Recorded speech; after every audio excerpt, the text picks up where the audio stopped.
Banjar Pak, Ciamis. Aslinya Banjar? Iya. Oh, terus? Tinggal di Bandung, hampir dari sekolah SMA lah. SMP, sorry. Oh, SMP? Iya. SMP di Bandung? Iya. Oke. Saya dengar nih dari temen di mana, di TikTok. Oh iya betul. Ya, katanya di Bandung ada mualaf yang baru katanya. Iya betul. Namanya Pak Esau katanya. Iya, Nah ya, akhirnya kita janjian ya. Iya betul. Pak Esau nih jadi syahadatnya kapan Pak? Saya syahadat itu awal Ramadan. Sebenarnya waktu Awal Ramadan tahun ini? Iya betul. Oke. Ya. Di Komalnya Bang Juma. Di Komalnya Bang Zuma. Oh iya, sama Bang Juma maksudnya. Terus gara-garanya karena Pak Esau nih sering masuk Komalnya Bang Zuma tuh gimana? Ya mulai-mulanya saya sih mendengarkan debat lintas agama, Dengerin. dengerin. Terus saya ikut masuk karena ada beberapa pemahaman yang orang-orang Islam itu salah dalam penafsiran Injil dan Bible. Nah, jadi saya berusaha Pak sambil ngopi ya. Oh iya silakan. Terus? Berusaha tahu bahwa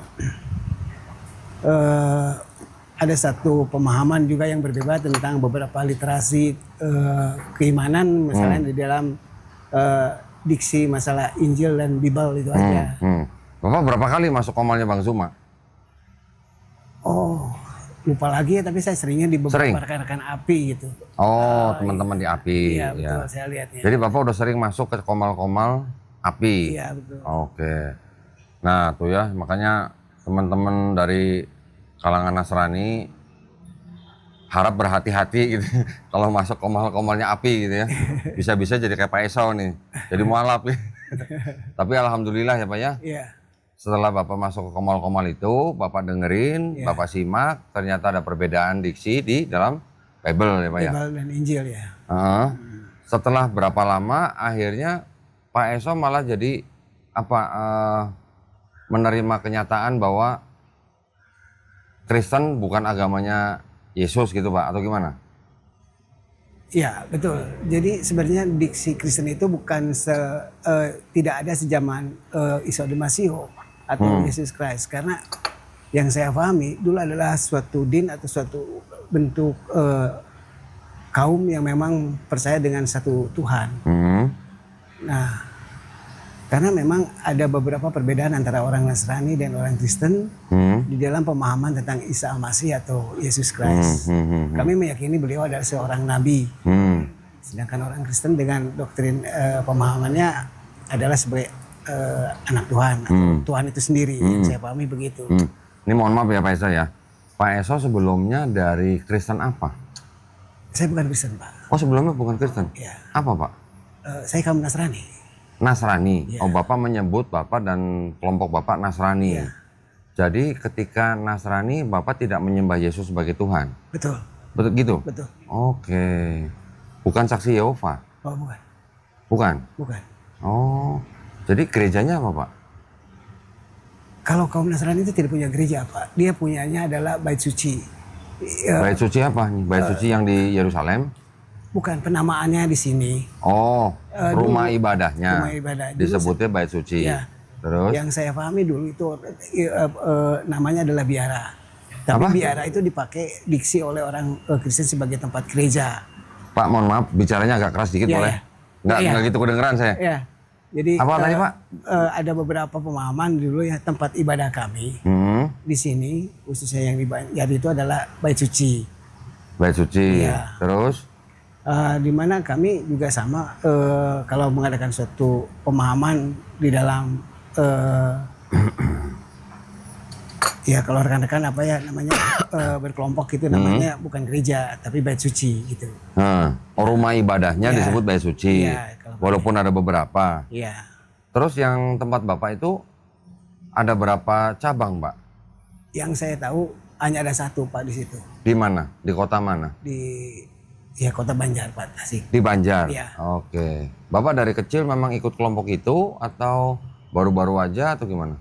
Udah lama Pak saya gitu. Dari tahun berapa Pak? Dulu saya tidak seintens waktu saya kecil ya. Hah? Tidak terlalu sering ke sana karena kan saya sekolah di Bandung. Ya dulu orang tua saya yang sana. Jadi orang tua sudah ikut kelompok itu. Ya. Nama kelompoknya apa namanya Pak? Ya kami di dalam hal ini sebutannya ya kaum Nasrani aja gitu kelompoknya. Nasrani aja. Ya, ya. Tapi nggak ada misalnya persekutuan apa namanya gitu? Nggak ada. Enggak. Anggotanya banyak, Pak? Kurang lebih 150 orang, Pak. 150 orang? Iya lebih. Hmm. Kurang lebih ya. Terus pemimpinnya disebut apa? Pendeta juga? Rabai, Pak. Hah? Rabai. Rabaik. Iya, Rabaik. Rabai. Rabi atau Rabaik? Kalau Rabi kan itu lebih Yahudi. Yahudi ya. Kalau kami Rabai. Rabai. Rabai. Rebai. Iya. Oke. Ya sebenarnya maksudnya sama, Rabi sama Rebai dong. Iya sama. Oh. Semacam ulamanya lah gitu atau Iya, iya, iya. Pemimpinnya. pemimpinnya. Oh. Orang tua Bapak masih ada? Udah tidak ada. Dua-duanya udah nggak ada.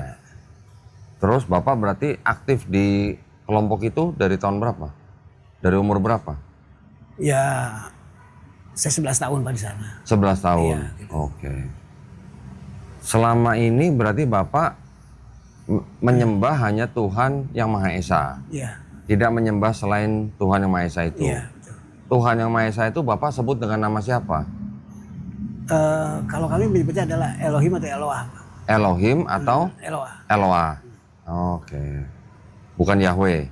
Oh, bukan. Bukan ya. Bukan. Sebutnya tetap Elohim. Iya. Bukan pakai Adonai atau Hashem gitu. Iya. Oh. Oke.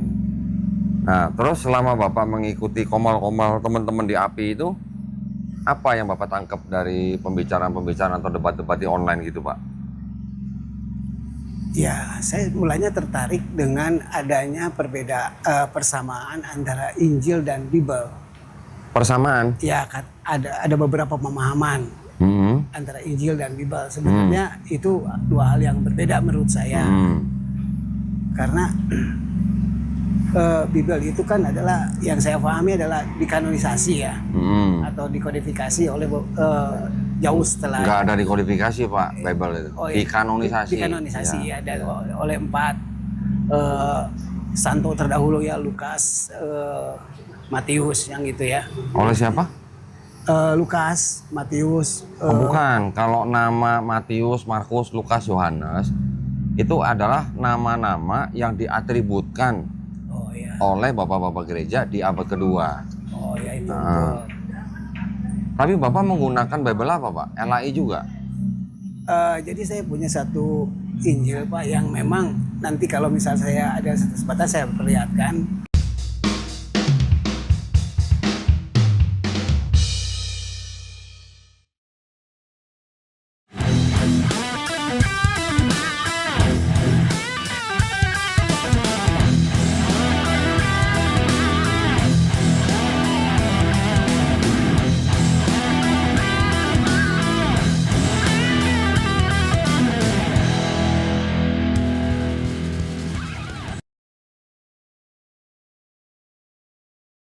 Jadi Bapak punya Injil? Iya Injil yang mungkin kau pernah dengar yang diapokritkan kan? Apa? Yang diapokritkan atau Tulfilia, Injil Apokrifa. Iya apokrifa. Jadi pemahaman di Injil apokrifa itu yang contoh aja ada beberapa, ada persamaan dengan diksi di Muslim, seperti di Injilnya Barnabas, Injilnya Thomas, di Injilnya Filipus, Injilnya Yakobus. Tentang beberapa mukjizat yang memang tervalidasi oleh Al-Quran itu sendiri. Ya, contohnya di Thomas itu kan beliau bisa membuat suatu perbuatan ajaib yang membuat tanah menjadi burung. Ya, itu adanya di Gospel namanya Invensi Gospel of Thomas. Ya, betul. Ya. Terus Bapak pakai juga Gospel Barnabas. Iya. Barnabas yang mana Pak? Gospel Barnabas yang mana? Kalau sekarang pakai istilahnya mungkin ya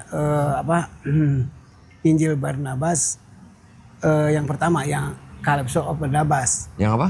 Yang Capitolus. Kok Capitolus sih? Capitolus. Sebentar. Epistle bukan? Epistle of Barnabas, tapi yang edisi bukan dari literasi terjemahan Italia atau Spanyol. Oh, kalau yang penerjemahan Italia Spanyol itu bukan epistle Pak namanya. Itu gospel. Iya, gospel. Betul. Ada epistle abad kedua, ada Acts of Barnabas abad kelima. Iya, betul. Baru yang terjemahan Italia Spanyol abad 15-16 itu sebenarnya berasal dari abad ke-13. Betul. Berarti ada 3 Pak. Iya. Yang Bapak pakai yang mana Yang nih? epistol yang saya tahu itu dari Yang pertama? Iya. Epistel? Iya. Abad kedua? Heeh. Kenapa Bapak pakai yang itu? Karena ini hanya saya dapat literasi dari ketua-ketua terdahulu, Pak. Oh. Ini yang benar menurut beliau. Karena Bapak ingat nggak yang di dalam Epistel Barnabas tuh poin apa yang Bapak paling ingat di situ? ada 4 pilar Pak yang saya tahu. Pertama yang disalibkan itu bukan Isa Al-Masih tetapi Yahuda atau Judas. Yudas. Ya. Terus? Kedua adanya pertemuan Isa Al-Masih atau Yesus Kristus dengan perempuan Samaria, di mana beliau mengatakan tidak akan lagi menyembah kepada di gunung selatan atau utara, tetapi di suatu tempat yang memang belum dijelaskan di mana kita bersujudnya. Ketiga adalah pada proses penyembelihan peristiwa Abraham, itu yang disembelih itu bukan Ishak tapi Ismail. Terus? Yang keempat ada nubuatan tentang baginda Nabi Muhammad. Kalau yang di epistel itu nggak ada Pak, nubuat untuk Nabi Muhammad. Yang disebut, yang dianggap ada nubuat buat Nabi Muhammad itu ada yang di Gospel of Barnabas yang terakhir Pak, Ya. bukan yang epistel. Nah kalau saya membacanya ada mungkin kalau saya nanti balik ke Banjar, tetapi yang memang saya punya itu adalah salinan, tetapi dalam bentuk repro.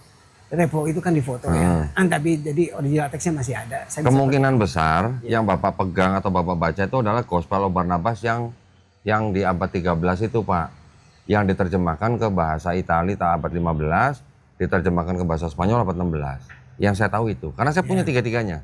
Oh ya. Saya punya tiga-tiganya, sudah saya baca, dan saya memang nggak pernah pakai gitu.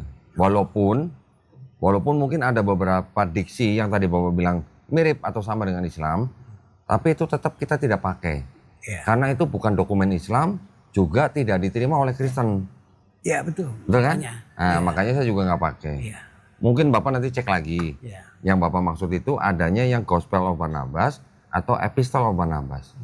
Iya. Ya, setahu saya di Epistle of Barnabas tidak membicarakan itu, Pak. Karena yang saya pahami di sana Pak tidak ada mengenal diksi epistel, tapi kalau setelah baca epistel juga itu ada persamaan. Dari 3 itu memang nubuatan tentang baginda itu hanya dikatakan dari suatu kaum yang umi. Akan datang suatu pemimpin, imam atau roh kebenaran. Yang saya pahami itu merujuk kepada siapa? Karena memang kepercayaan Nasrani itu adalah orang karena gini, yang jadi pemahamannya adalah kita sama-sama mengakui bahwa Abraham itu adalah bapak para nabi, di mana jalur terakhir dari Ismail itu di baginda, dan dari jalur Ishak itu di Isa Demasiho. Nah inilah yang menjadi pemahaman kami bahwa itu kami sama-sama nabi terakhir dari jalur Abraham. Itu Pak. Itu Pak. Coba Bapak nanti cek lagi. Ya. Setahu saya diksi-diksi semacam itu tidak ada di Epistle of Barnabas. Adanya di Gospel of Barnabas yang abad 13 itu. Ya. Saya sudah baca semua juga Pak. Kenapa saya juga tidak pakai? Karena 2 alasan tadi. Selain itu juga di dalamnya yang disebut Al-Masih itu bukan Nabi Isa, tapi Nabi Muhammad SAW. Ya makanya kata saya juga hati-hati dalam membaca beberapa literasi Barnabas. Ada itu yang dikatakan itu sebenarnya yang saya pahami dari beberapa informasi yang dapat itu adalah diksinya orang-orang pemahaman dari udah masuk pemahaman orang Kristen yang saya pahami begitu. Masuk pemahaman dari orang Kristen. Karena yang disebut Mesias itu adalah baginda bukan Isa. Iya di Gospel of Barnabas. Iya. Bukan di Epistle of Barnabas Pak. Betul. Nah berarti yang Bapak baca berarti yang Gospel of Barnabas yang abad 13 itu. Tapi yang saya baca itu tidak ada maksudnya ada nubuatan tentang baginda hanya itu. Iya berarti itu yang Gospel of Barnabas bukan Epistle of Barnabas. Kalau Epistle of Barnabas sama sekali nggak ada diksi-diksi yang mengarah ke Islam, nggak ada. Mungkin satu saat saya akan liatin buku itu ke Dondi ya. Boleh. Untuk memperlihatkan karena di sini yang saya lihat versi kami berbeda dengan versi Islam dan berbeda dengan versi Kristen. Bahasa Inggris atau bahasa Indonesia terjemahannya? Indonesia. Udah terjemahan bahasa Indonesia? Ya, Kemungkinan besar itu Gospel of Barnabas Pak. Saya juga punya terjemahan bahasa Inggris punya, terjemahan bahasa Indonesia punya. Kemungkinan besar itu Gospel of Barnabas. Tapi nanti Bapak boleh cek lagi. Iya. Ya. Tapi terlepas daripada itu semua, akhirnya Pak Esau mengimani bahwa Nabi Muhammad SAW adalah seorang nabi. Ya. Itu asalnya dari mana? Apakah dari gospel itu? Atau dari hasil debat-debat atau nyimak dari teman-teman yang di API? Sebenarnya dari dulu kaum kami mengakui bahwa Baginda ini adalah nabi terakhir dan ada di Nubuatan. Mungkin kau Doni udah tahu cerita tentang Rabai Buhairo yang bertemu. Apa? Rabai Buhairo, Zuhairo yang bertemu. Pendeta Buhoiro. Beliau bukan pendeta, bukan dia yang Bukan sewa. rabi dia, Pak. Ya. Kalau rabi kan kita konotasinya ke Yahudi nih. Ya. Tapi dia bukan Yahudi. Makanya dia bukan rabi. Oh, ya. Dia ya kita sebutnya pendeta atau ulama lah gitu lah ulamanya. Tapi itu Kristen, Pak. Bukan Yahudi, Pak. Nah ini dari kacamata kami ya. Ya, ya. Jadi yang memang memuliakan atau mengetahui tentang kedatangan Nabi Muhammad itu adalah kaum Nasrani. Itu tervalidasi oleh pertemuan Baginda dan beliau saat masih kecil. Baginda nggak ketemu. Yang ketemu pamannya Abu Tholib. Betul, tapi yang saya pahami juga di literasi kami mereka berbincang-bincang dan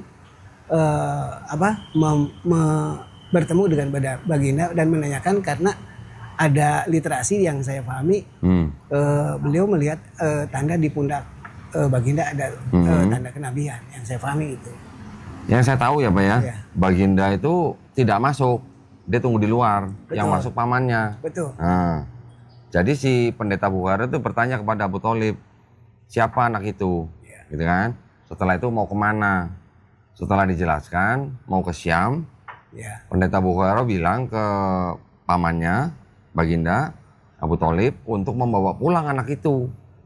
Kenapa? Karena anak itulah Nabi yang dijanjikan dengan tanda-tanda, misalnya ada tanda di punggung, kemudian pohon menaungi, awan pun menaungi gitu. Nah itu memang sudah ada di dalam kitab-kitab yang dipegang oleh pendeta Bukhara. Bapak bisa mendapatkan literasi seperti itu dari mana Pak? Ya ada bukunya Pak atau kitabnya yang memang nanti saya juga belum ambil karena saya dulu pas keluar saya tidak bisa ambil semua Pak. Karena begitu saya keluar saya harus meninggalkan semuanya. Oh, Tapi setelah itu dokumen kelompok Nasrani Bapak ini? Iya, Oke, bukan dari hadis? bukan. Oh, karena setahu saya itu adanya di hadis Pak. Nanti saya akan perlihatkan Pak. Ada ya? Ada. Oke, saya tertarik sekali nanti kalau Bapak bisa misalnya foto ke saya ya. Bukunya apa gitu ya. Iya. Nanti boleh kirim Karena ke ini saya. buku ini tulisan tangan, jadi ditrepro bukan cetakan seperti Wiba. Oh, tulisan siapa Pak? Rabi-rabi terdahulu Pak. Karena Rabi-rabi kelompok Nasrani Iya. ini? Oh, nah mereka tahu dari mana tuh cerita itu? Ya, sebagai pemahaman yang saya mungkin ketahui itu adalah ya dari kakek buyut ke atas Oh, sebagai keturunan-keturunan ya, gitu. Oke. Kemungkinan besar itu berasal dari hadis Pak. Kemungkinan besar. Iya. tapi mungkin Karena saya tidak pernah mendengar ada literasi dari kalangan Kristen yang Unitarian yang menceritakan tentang pendeta Bukhara itu. nah, kebetulan di kami ada. Bahasa saya nanti 2 bulan lagi mau 1 atau 2 bulan lagi mau pulang. Karena saya belum. Tapi tulisan tangan ya Pak ya? Tulisan tangan dari pemimpin kelompok Nasrani Iya, Bapak iya, itu ya? iya. Oke. Ya kalau saya menduga sih itu kemungkinan besar berasal dari hadis. Ya, Itu kemungkinan besar sih kalau menurut saya. Oh jadi Bapak dari kelompok ini juga sebenarnya sudah mengimani bahwa Nabi Muhammad SAW adalah seorang nabi. betul. Tapi kenapa kelompok Bapak sampai sekarang tidak masuk Islam semua Pak? Ya karena kami meyakini dulu sama-sama nabi terakhir Pak. Yang mana? Isa dan Baginda itu. Oh, kan nggak mungkin nabi terakhir kan nggak mungkin 2, pasti 1 nabi terakhir. Nah inilah Pak yang memang satu titik perbedaan Pak. Hah? Karena nubuatan tentang Baginda itu ada sama Yesus itu sudah ada. Nah begitupun nubuatan tentang Isa Al-Masih itu dinubuatkan oleh Baginda akan datang lagi di akhir zaman. Nah Ya, terus? di dalam pemahaman kami tugas Isa Al-Masih itu hanya 2 Pak di akhir zaman itu. Satu membunuh masa Dagala, kedua menghukum orang-orang yang menuhankannya.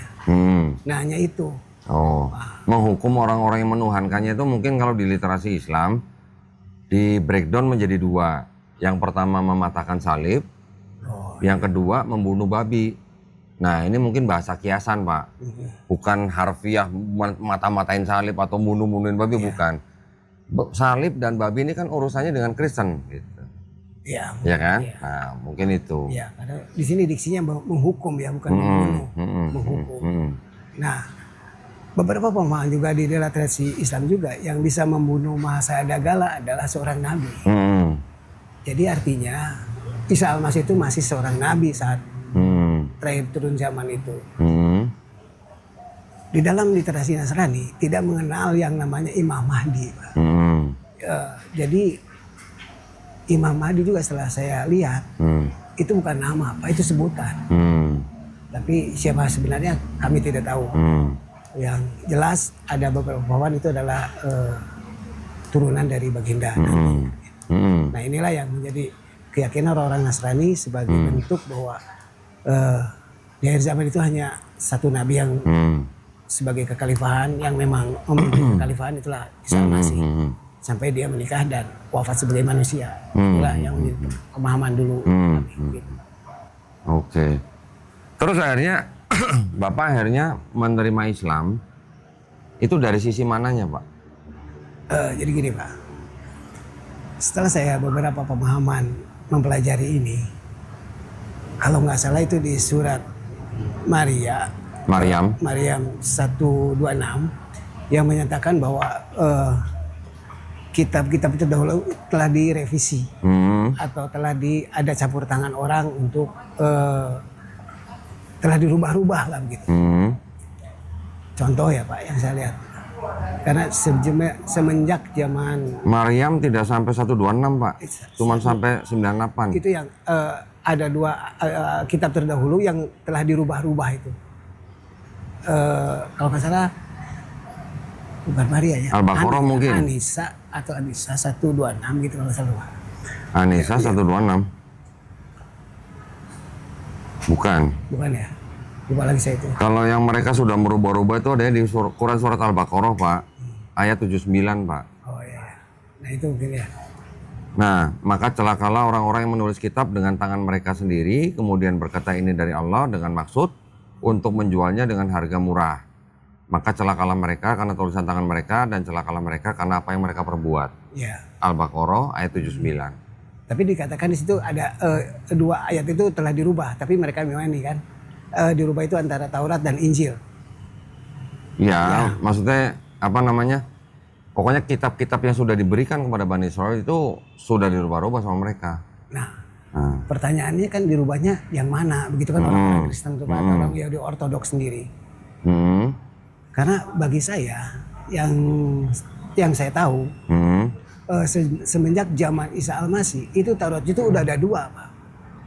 Semenjak zaman Nabi Isa Al-Masih kenapa? Ya, Taurat itu sudah ada dua. Dua? Ada dua. Maksudnya dua apa Pak? Satu yang Taurat Yahudi Ortodoks, yang kedua adalah Taurat Samaria kan. Oh, bukan Ortodoks Pak. Gini, yang disebut dengan Torah atau Taurat ada dua, tadi Bapak bilang, itu adalah yang satu Tauratnya orang Yahudi Yerusalem atau Yudea. Ya. Satu lagi Tauratnya orang Samaritan. Ya. Samaritan. Dua Taurat ini yang dimasukkan hanya 5 kitab Musa. Ya. Kejadian, Keluaran, Imamat, Bilangan. Cuma 5 kitab aja Pak. Ya. Sama-sama Torah, tapi dari dua Torah Yudea dan Samaritan ini, kalau kita bandingkan itu ada kira-kira 6.000 perbedaan. Nah, itu kan artinya sudah tervalidasi yang berubah-ubah. Di mana Taurat Samaria lebih tebal kan ya Pak?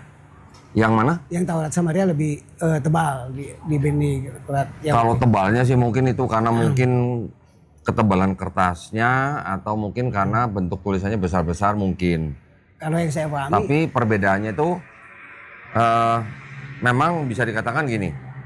Ada yang di sini kosong, di sini ada. Nanti banyak sekali kata-kata yang berbeda gitu. Jumlahnya itu kurang lebih 6.000. 6.000 kata gitu. Nah itu artinya udah tervalidasi bahwa mereka merubah-rubah kitab Musa tersebut, Taurat tersebut. Ya, gitu. kalau dibilang lebih tebal atau lebih tipis itu sebenarnya ya hanya karena mungkin beda besar tulisannya. Tetapi kan jumlah kitabnya sama Pak, 5. Ya, Kejadian, Keluaran, Imamat, Bilangan sama nih. Nah, cuman di setiap kitab ini ada perbedaan. Satu lagi di dalam hal pemahaman tentang literasi yang saya pahami, meskipun satu induk gitu di Ketawara, Yahudi Ortodok itu yang kalau nggak saya salah ya Pak, tolong koreksi, itu kitab sucinya adalah tanah kan? Ortodok? Iya. Bukan Pak. Yang ortodok pakai itu adalah Septuaginta. Oh, Septuaginta. Bukan tanahnya orang Yahudi.